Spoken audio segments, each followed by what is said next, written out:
unique perspective that humans haven't been able to look at before. We are doing a lot of lunar geography training with them. They have study sessions and quizzes they can do that are assigned to them. You know, even if you're an astronaut, you still get homework. We actually get in the mock-up. In that enclosed physical space, we have to think through the hardware that they have, the cameras, the computers, their microphones to make these observations. There's 4 windows up front. Through one of those windows, one of our astronauts will be using a Nikon D5 camera with an 80 to 400 millimeter lens. So something that allows them to zoom in really far and actually take more detailed observations of the surface. It's almost like looking through a pair of binoculars as well. It's just like being a geologist out in the field. They're telling us what they're seeing, looking for colors, textures, different morphologies, and comparing the region that we're having them look at to the regions that are around them.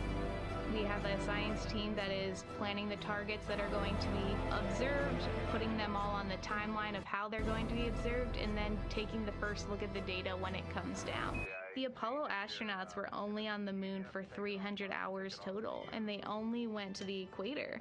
That's like going to places that were safer landing sites, and they only saw so little, 300 hours total. And so we have so much more to explore and so much more to learn, and we are the beginning of the next generation that gets to start being a part of these discoveries.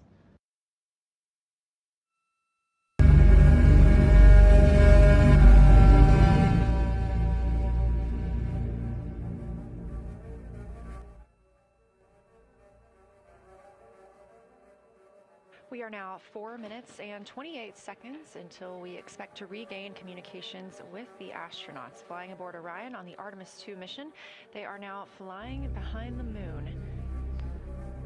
While behind the moon at an MET, or mission elapsed time, of 5 days, 25 minutes and 34 seconds, we expect this was the point in which they made their closest approach, 4,067 statute miles above the lunar surface.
We're live in the Artemis Mission Control Room in Houston, but we are not the only room monitoring today's flyby. As you can see, this is the SIR, the Science Evaluation Room. It's in the same building and just down the hall. It's a multidisciplinary science team supporting the Artemis 2 crew in real time, including experts in lunar geology, impact cratering, volcanism, polar science, imaging, and visualization. You can see the SIR here. That's the Science Evaluation Room. It's embedded within Mission Control to provide science input during live operations like what we see today. But additionally, the Science Mission Operations Room is a back room that processes data, evaluates imagery, and supports rapid analysis. We also have our science officer, Kelsey Young, here on console today. She's serving as the primary interface between the science team and the flight controllers, ensuring science priorities are represented during mission execution.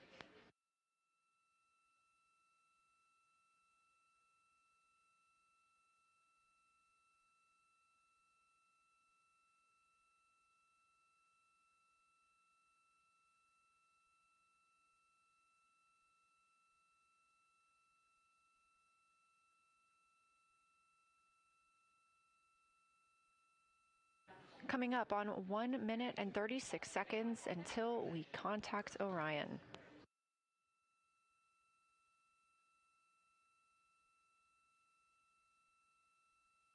Meanwhile, aboard the spacecraft, the crew has continued executing their lunar flyby tasks. As we discussed earlier today, these activities have been precisely timelined, and this is the fourth of 5 blocks of time during which the crew will be observing the moon from Orion's windows. At this time, pilot Victor Glover and mission specialist Christina Cook are observing the moon at windows 2 and 3. One crew member is in window 2 with a blue shroud over the window, taking photos and using an 80 to 400 millimeter zoom lens, while the other astronaut is in window 3 using their portable computing device, also known as a PCD, to make annotations. And both of those crew members are making audio recordings of what they are seeing. They are wearing headsets connected to their PCDs, and those audio recordings are being sent to the science team tonight. We are not hearing those live. However, we have been hearing quite a lot of great descriptions from the crew who have been serving as the support. Right now, the support team members are Reed Wiseman and Jeremy Hansen. Those team members are providing science sit reps, situation reports, calling down a few times each hour to discuss what they're observing. And even though we're out of contact with them right now, they are still conducting those science sit reps as they'll be available once they come back around the moon. The situation reports include how the crew is positioned, any missed targets, or anything unexpected they saw. They're also including lunar target descriptions, any hardware issues, and their emotions and reactions.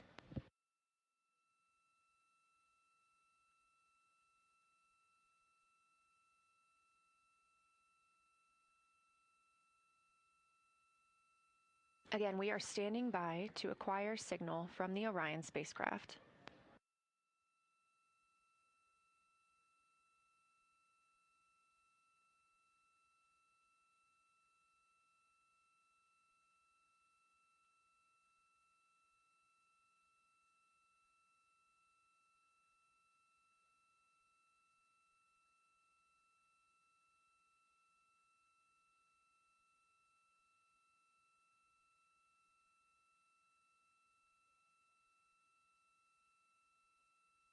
As we prepare to go out of radio communication, we're still going to feel your love from Earth, and to all of you down there on Earth and around Earth, we love you from the moon.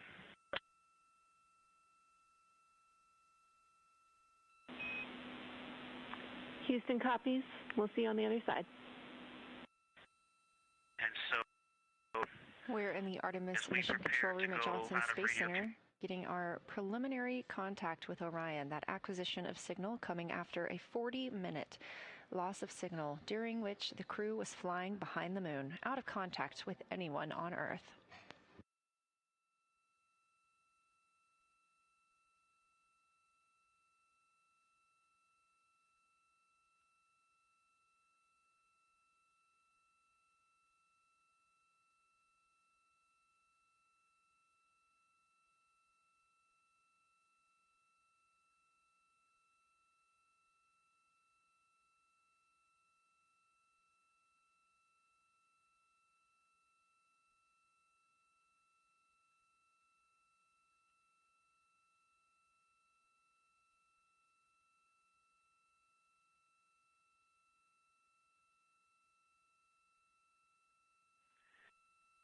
And it's just to that at the same we latitude are getting zone. our first views from Orion after the loss of signal.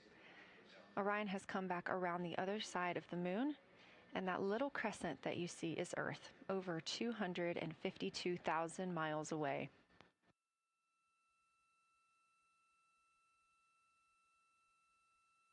With this transit complete, lunar flyby continues, but Orion has also technically begun its journey home.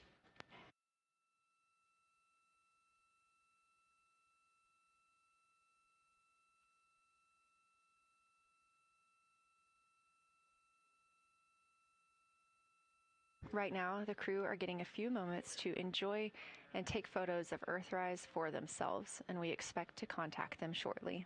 But we do have good signal coming from Orion.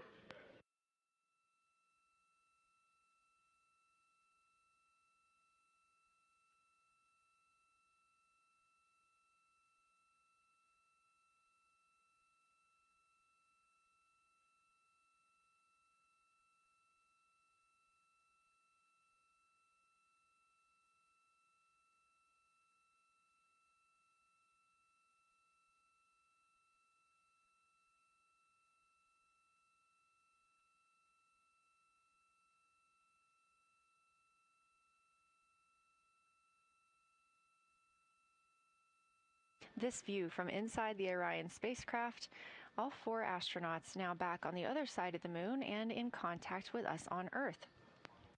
Their tasks for lunar flyby did not stop as they went behind the moon and out of contact with us.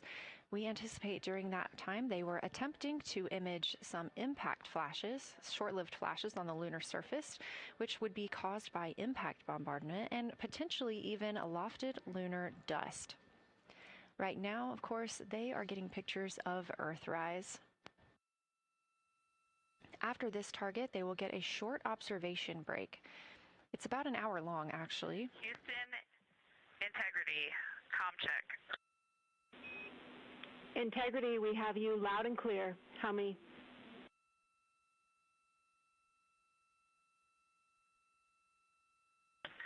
Houston, we have you the same, and it is so great to hear from Earth again. To Asia, Africa, and Oceania, we are looking back at you. We hear you can look up and see the moon right now. We see you too. When we burned this burn towards the moon, I said that we do not leave Earth, but we choose it. And that is true. We will explore, we will build ships, we will visit again. We will construct science outposts, we will drive rovers, we will do radio astronomy, we will found companies, we will bolster industry, we will inspire. But ultimately, we will always choose Earth. We will always choose each other. Integrity from Earth, our single system, fragile and interconnected. We copy. Those of us that can are looking back.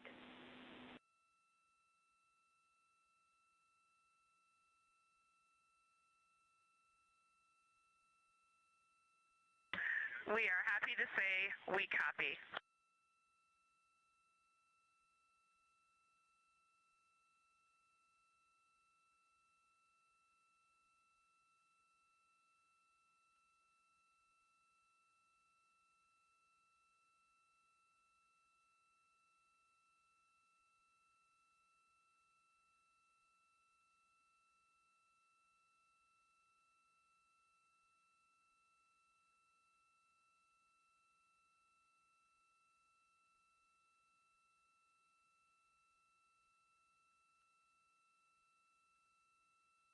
Those first communications back with the astronauts aboard Orion.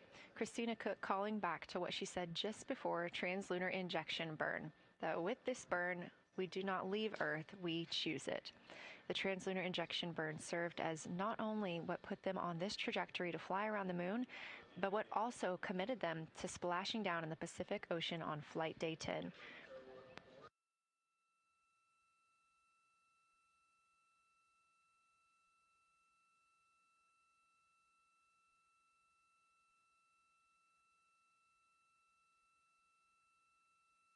At this time, the crew is entering an observation break.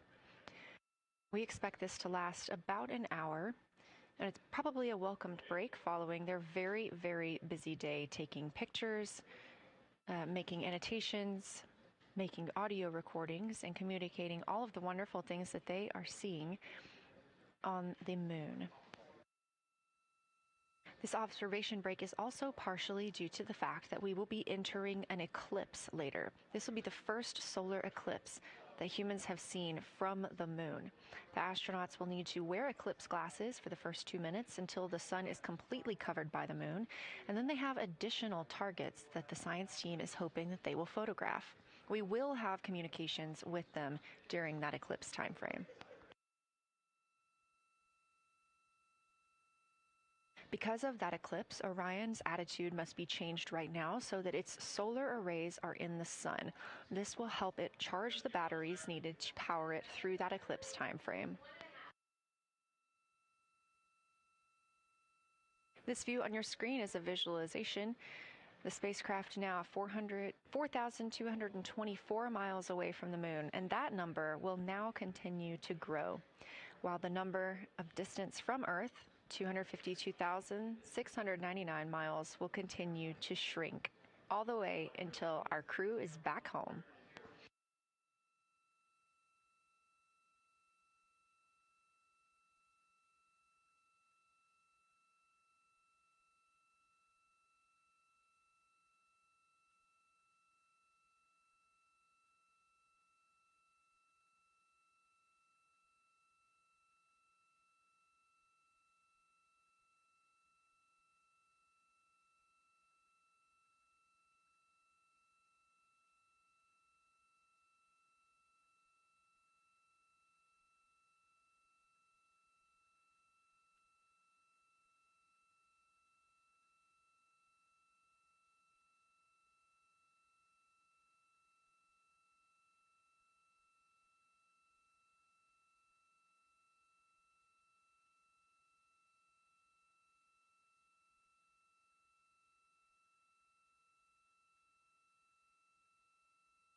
Again, we are MET, mission elapsed time, 5 days and 58 minutes since the launch of Artemis 2.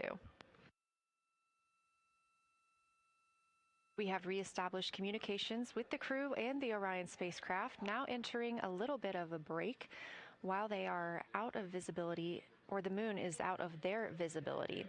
The spacecraft will be reoriented to view the moon ahead of an upcoming eclipse. This current attitude maneuver helps charge the solar arrays and batteries aboard Orion that will power them through the eclipse.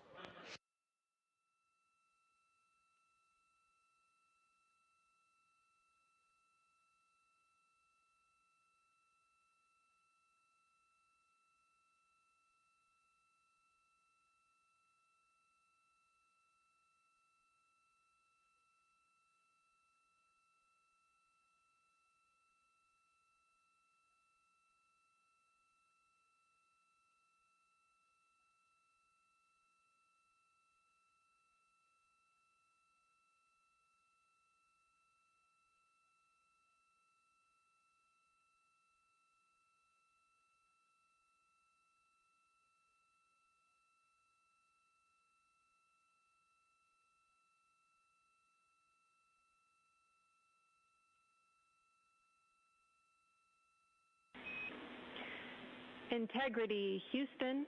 In mission control, all of your flight controllers and your flight director have flipped their Artemis 2 patches around. We are earthbound and ready to bring you home.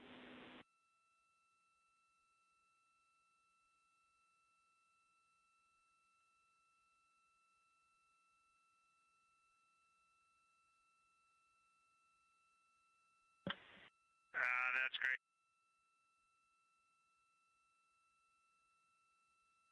See the light of day as we head back to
A very special moment just now in mission control ahead of the crew's flight to Kennedy Space Center, and during one of their last sims or simulations here, they visited the mission control team in Artemis Mission Control in Houston and brought us each a patch. Everyone in the flight control room has had these on their signifiers at their console. On one side of the patch that you've probably seen is the moon with the Earth behind it. Now that we've passed behind the moon and we are returning home, The flight control team has instructed everyone in the room to switch their patch around so that the Earth is closer and the moon is behind us.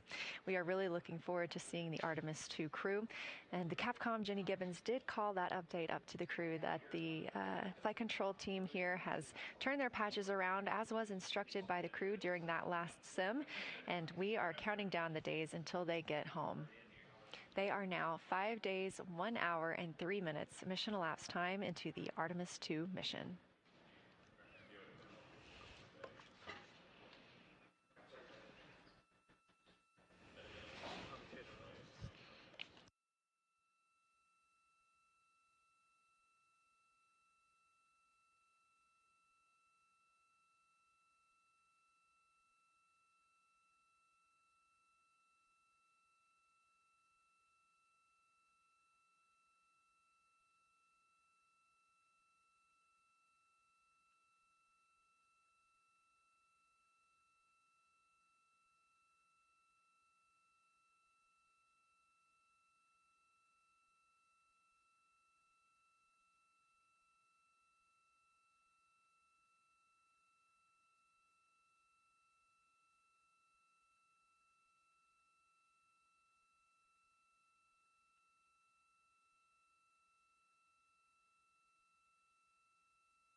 Joining me here in the room, Artemis Mission Control, I have Angela Garcia, Artemis II Science Officer. Thanks for being here, Angela.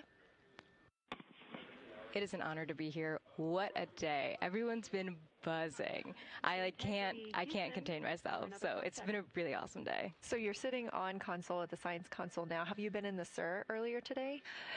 There's a lot going on. So I went here first, and then I'm going to go there after. Clear, Houston.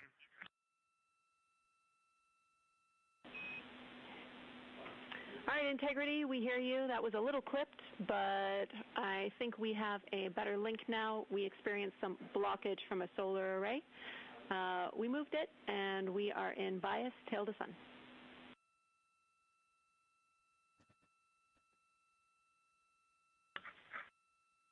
Okay, Houston, you're coming in loud and clear, and copy, we're in bias tail to sun now.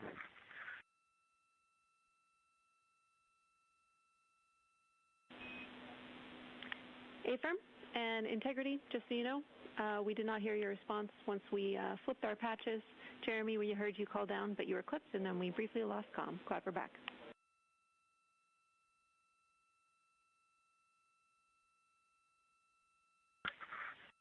Okay, copy that.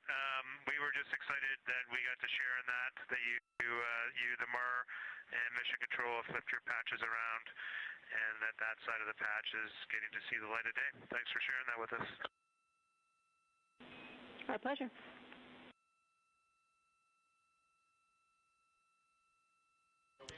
Okay, Angela, so can you tell me a little bit about your role supporting Artemis II and the science preparation for the mission? Yes, so I'm one of the 3 science officers. So Kelsey's been on console all day. I'll take over kind of closer to the end of the day. And then Trevor Graff is on the planning shift. And so it's the 3 of us in this 24-hour cycle supporting the mission. And so the science officer console is a brand new console to Mission Control. And it's not every day that you get a new discipline incorporated into Mission Control. So it's been such a significant milestone for us. And it's just a testament to like the commitment that the Flight Operations Directorate and NASA have, that they're going to be integrating science and maximizing science throughout Artemis. So it's really exciting. And then the science preparation, Yeah, so I'm on the operations team, but I'm also on the training team. So all the incredible training and shout outs that you've gotten today, it warms my heart. It warms everybody's heart in the science evaluation room. I promise you that. But so all the classroom training, the field training, the mission simulations, right? We were part of all of it, and that is what we did to get the crew to be. They are a part of the science team, and they are the forefront, that nice edge, and they're just been doing such a great job today. I know. I imagine that you have to be pretty proud of them. Their reports have been fantastic. So I would like to know a little bit about how you have developed procedures for this crew. What kind of science activities are they carrying out inside the spacecraft? Yeah, so the procedure development has been a unique challenge. I would say the exploration science that we're doing is inherently pretty flexible, and operations is, I'd say, inherently has more structure and rigidity. And so to marry the two and to operationalize the science that we want to get done has been a challenge. But I think we've been able to go through these processes and create good products at the end and have a good plan. And yeah, it's been really great. What was the second part of your question? Just what kind of these science activities that they're performing, which of those have you really had a hand in? Yeah, so a lot of the procedures help organize what the crew is doing in the cabin. And I know we've talked a lot about, what they've been doing, and they've been doing a lot, and it's been a little dark, so I can re-explain what some of those things that they're doing. So the observation blocks are about an hour long, and the crew is organized, the 4 crew members are organized into 2 pairs of 2, the window team and the cabin team. And the lunar targeting package that you've been showing up and that the crew have on their handheld tablets is really the instructions for the window team. So the window team, the 2 crew members are looking out the window. One has the camera with the long lens, one has, they're just looking out the window with their unaided eye, and they're taking these detailed observations. And then halfway in that observation block, they do the window team position swap. So that's what Capcom's been calling out, and they'll switch positions. So each crew member has a chance to have that long lens. And then that's just what the window team is doing. There's also the cabin team, where they also have duties that they're doing. We're asking a lot of the crew in this time.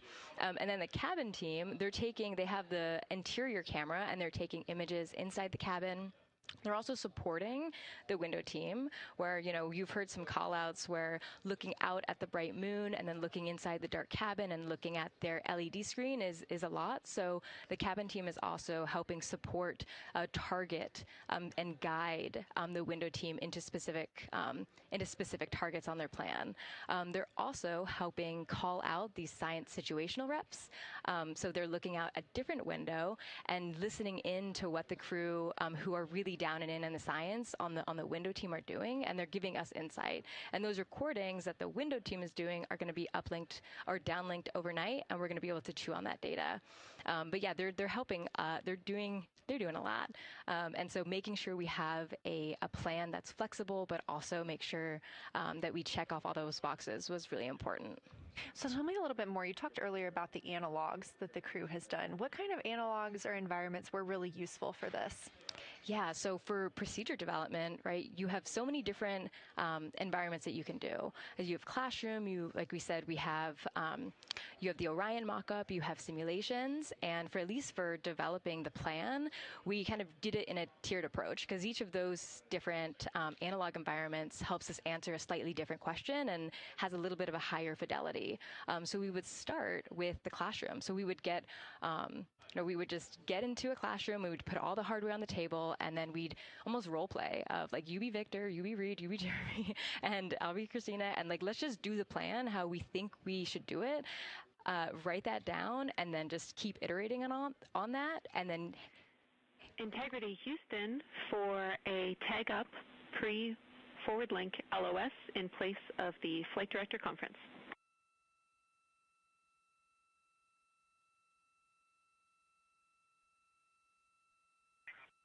Okay, Jenny, we're ready. All right, crew, I'm going to roll through a couple of topics here. The first 2 are for timeline. First of all, read for your toilet maintenance. It is a shortened toilet maintenance where you do not have to do the oxone changeout. That portion of the procedure is canceled. Victor, you have an HHP stop activity on your timeline, we need you to perform that as scheduled for bandwidth reasons. For your next portion of the flyby, in particular the eclipse, we want to remind you that you can take off the eclipse glasses when the sun sets and you are simply looking at the corona. And then finally, for the D5 with the long or zoom lens, which is set for solar corona, we want to remind you that when you are capturing Earth shine, you will likely have to adjust the exposure. That's all I have for you. Let me know if you have anything for us.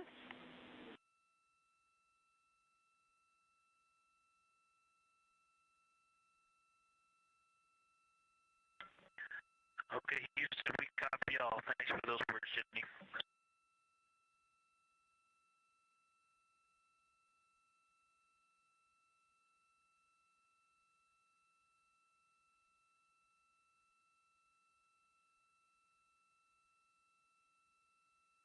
All right, just a quick call up to the crew ahead of a forward link LOS, meaning that we won't be communicating with them, but we will be receiving their communications and data during that time frame. So, Angela, we were talking about analog environments. You were telling me about the classroom and getting in there and pretending who's Victor, who's Reed. Tell me more about this. Yeah, it works pretty well. So you're going to do the plan how you expect it to be, and then once we finalize that plan, we'll give it to a completely new group of people and have them practice it, and then they'll be like, these steps don't make sense, and we'll reiterate on it over and over. And then we'll take it to a higher fidelity environment like the Orion mock-up, and we'll do the same thing because that volume is smaller, the window placement, their seating, what things have we forgotten with this addition of this environment.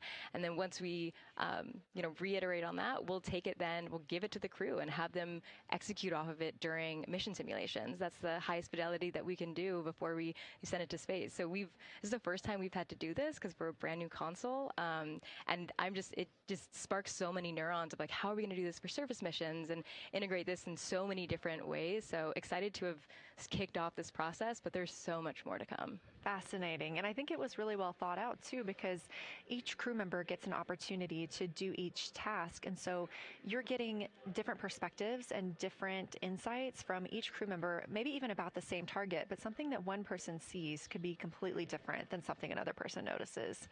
So we also know that Artemis 2 has traveled. They're now on their way home, but they traveled farther from the moon than the Apollo missions did. So what makes that vantage point scientifically interesting? Yeah, observations are so fundamental in the scientific toolkit, particularly observations from different perspectives, different scales, and with different techniques. And so we really tried to make the plan to optimize those. There's pros and cons for all those things for this mission. So we really just focused the plan to have all those pros. So in terms of scale, this zoomed out scale, you can learn different things. This different perspectives. So their perspective, as Kelsey talked about, photometry around when they orbit the moon. And then also just their different the different things they're able to observe. So yeah, let me talk a little bit about scale, because I think observations at different scales, you can gain a lot of different information. So like, for example, if you were an astronaut on the surface looking at a rock, and you describe at this micro scale. So in training, we kind of talk about observations from micro to macro, or from outcrop to orbit. So looking at a rock at this scale, you can describe its components, you can describe what it's made of and its colors and its minerals, and you're like, okay, and this rock came from this boulder, and it's this part of this boulder, and these are the different things that I'm observing around. It gives me context to this sample, and then you zoom out a little bit more, and you're like, okay, well, I can see that this boulder came from, it rolled from this mountain ridge, or this high ridge feature. And then because I can see the trail that it came from, okay, now let me describe this ridge, and different parts in it, and maybe other boulders that I'm seeing. And then you zoom out further of the orbit scale, and you're like, this ridge is a part of this larger crater. So all of those different steps give you different information, and so that's why observations at these different scales and these different perspectives are so important. So this zoomed out kind of far view is this full lunar disk view. It's the full lunar. On Earth, we see the full lunar disk as well, but now we're able to see it on the far side, and we're able to see it, all at the same time, which enables the astronauts to compare very quickly to different parts of the surface. And the color particularly is very compelling because you can just be able to very quickly compare from 3 different regions. Is it in the same family? Is this actually a little bit different? Compare that to what they see in their orbital data that they have access to on their portable computers, and really just be able to tease out that nuance and information. Yeah, we heard them make a lot of those connections today, and especially the color. We talked with Kelsey about this a little bit, just how exciting it was to hear the browns and greens and things like that. I cannot wait to see those pictures. So one last question. We are coming up on the last lunar flyby observation block, and this is when we are going into a solar eclipse. So can you tell me what you're interested in the crew learning during that time frame? Yeah, so the data set. So yes, there's so many things. How to pick one. So I'd say the thing that I'm most interested in seeing is some of their annotations that they're taking. So in this opportunity, it's a very dynamic And if you want to find this one, you look at of GlueScope. experience in that we don't normally see just to the northwest this of that, activity. And so at the being same able latitude to as home, have and it's a crew bright spot observe on the the map. solar corona and then also annotate it And we would like to call her Carol. on their portable computing And you device spell that is just such a unique thing that humans can give to missions. And also, particularly, being able to annotate what they're observing while they're talking about it is also unique to being able to have astronauts in orbit as well, because we won't be able to have annotations on the lunar surface because the astronauts will be in suits. They're going to be collecting samples, they're going to be deploying instruments, and so personally, I'm really excited to see some of these annotations lost and his see wife how Carol that, in 2020 develops, over unexpectedly. time, because you've heard a And lot of so descriptions, he's been raising and his I 2 think, daughters when all people this are time. describing something that's unique You can and see the crew. different, you can interpret it differently. But if you're drawing and you're marking, particularly just going back to like the color provinces, for example, and those boundaries, you know exactly what they meant. And really, I'm just very excited about those annotations. There's been some famous annotations that the Apollo crew have made, particularly about solar coronas and the structures that have, and lofted dust that have given a lot of debate within the scientific community of they're observing this phenomenon, and now it's our job to hypothesize of like why are they observing this, like what is going on. So I think that's just a really cool part of exploration and science, and this beautiful thing that we're about to do. Well, now you've got me excited about the annotations too. I mean, I've been excited about the pictures and the audio, but now don't sleep on the annotations. I am very excited to see these little sketches that they're able to draw out, and we have pictures that they can just draw right on as like this particular thing is different than what we've seen. So I'm excited about that. I'm excited too. Angela Garcia, thank you so much for joining us today, and have a great time tonight on Console. Thank you, and you've been doing a great job, and so excited to see where we go from here. Thank you so much.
Integrity Houston, you have 3 minutes until we go into a forward link LOS. We will be back up with you in about an hour during the eclipse on Madrid.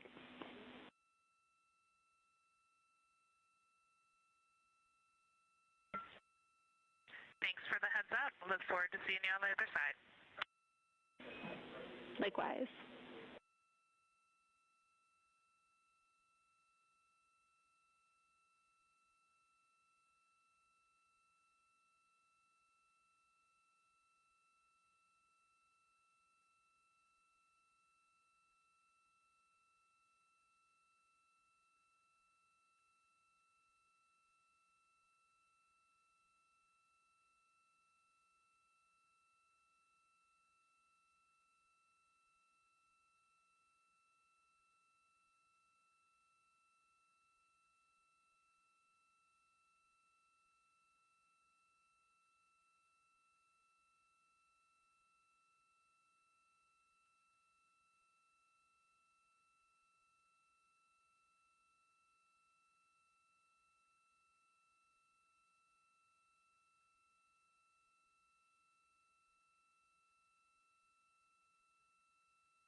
We're live in Artemis Mission Control at Johnson Space Center in Houston, Texas. This is a live view from the Orion spacecraft with our Artemis 2 crew inside.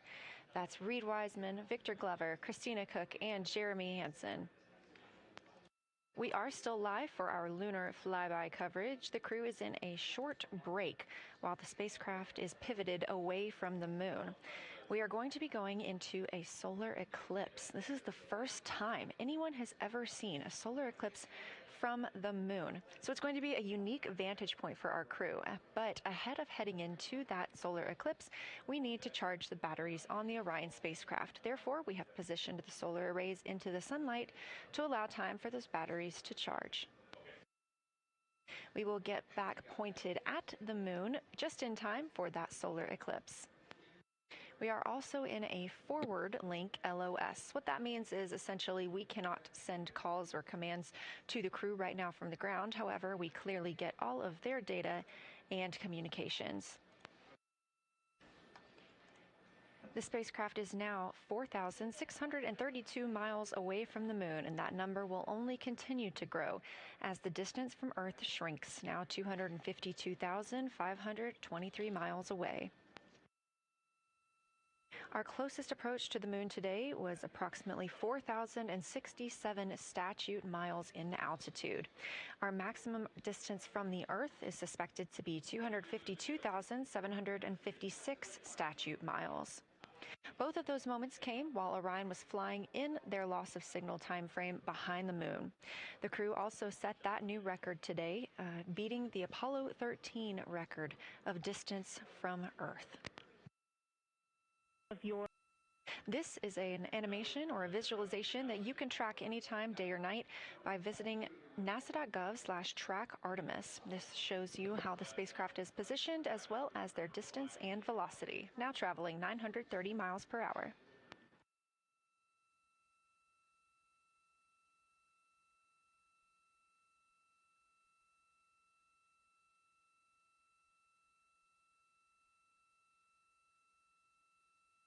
During this break in their time today, the crew is working on a couple of other tasks. Some of those include their National Geographic timeline test. National Geographic was selected through a competitive process by NASA to help tell the story of Artemis 2. So you've seen the crew with some GoPros inside the cabin, taking videos and pictures, and with other cameras as well.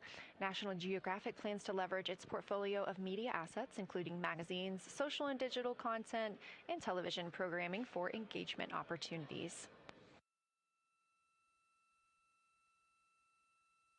Throughout the flight, the crew has been timelined a little bit each day to film from a shot list provided by National Geographic, and that includes their morning routine, talking with their families, exercising, and just their overall thoughts about the mission.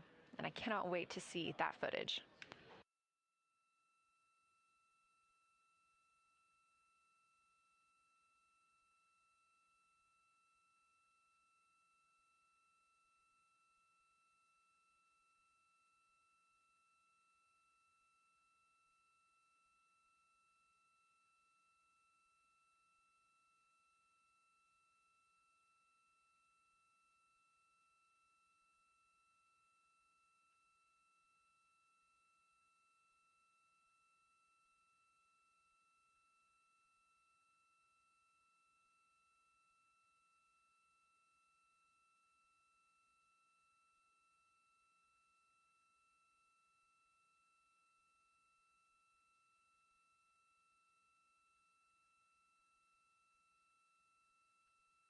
Teams on the ground reporting that the spacecraft is looking good and that the power aboard is good as well, all setting us up in a proper position before eclipse.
The crew is in a little break during our flyby coverage for today. They will resume their flyby momentarily in about 30 minutes once they get into their observations during that solar eclipse. Now, the moon is our nearest celestial neighbor, orbiting Earth at less than 250,000 miles on average. When our astronauts venture there for future Artemis missions, they'll target landing sites near the lunar South Pole. There, ancient rocks, minerals, and trapped water ice will not only provide resources for human explorers, but they may also contain clues to the formation and evolution of our planet and the solar system. Let's learn more about the lunar South Pole with this video featuring Dr. Kelsey Young, Artemis Science Flight Operations Lead. We learned a lot from the Apollo samples, but we still have a lot left to learn about the moon. The Apollo missions visited only a pretty narrow swath of the moon. All the missions were concentrated near the near-side equator. Really interesting and really critical insights were unlocked with the Apollo samples, but we have so many questions still to answer about the moon and the evolution of the moon. Artemis 1, we rise together, back to the moon and beyond. NASA's Artemis missions are NASA's plan to send people to the surface of the moon. We'll be sending people and roving assets and scientific equipment to, among other things, answer a lot of really compelling science questions. Scientists have a lot to learn about the moon. It's our nearest celestial neighbor here to Earth, so what the moon has experienced, we've experienced. Except here on Earth, we have things like plate tectonics, oceans, forests, people that erase the rock record. Whereas on the moon, that whole record of our planet's history, of the moon's history, is just kind of waiting there at the surface for us to explore. The South Pole, which is where Artemis missions are going to target, is specifically interesting for a couple key reasons. We think there are volatiles at the South Pole of the moon that are not present near the equator. Things like water and water ice that are trapped in the lunar regolith, which basically just means lunar soil, that can easily become untrapped from that lunar regolith, and scientists can scoop up and study for return to Earth.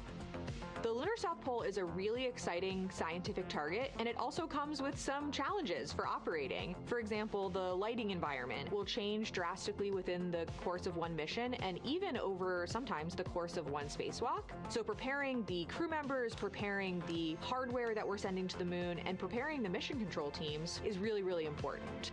The South Pole Aitken Basin is particularly exciting. We think it's one of the oldest and largest impact basins in the solar system. And if we can get the right rock from the South Pole Aitken Basin and bring it back to our labs here on Earth, we can use that sample to constrain the entire evolution of our solar system and really understand the timing of how the moon and our planet and the entire solar system evolved.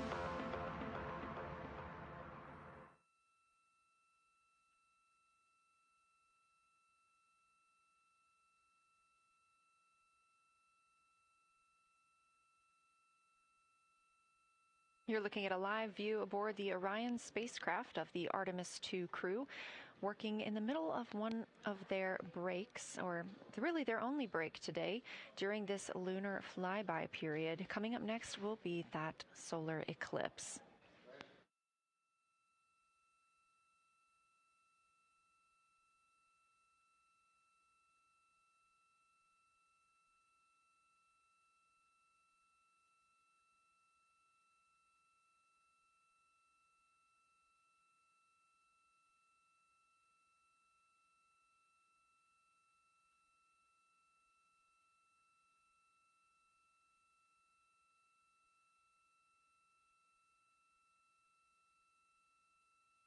Throughout the Artemis 2 mission, and of course throughout today, you've likely heard the crew being called with the name Integrity.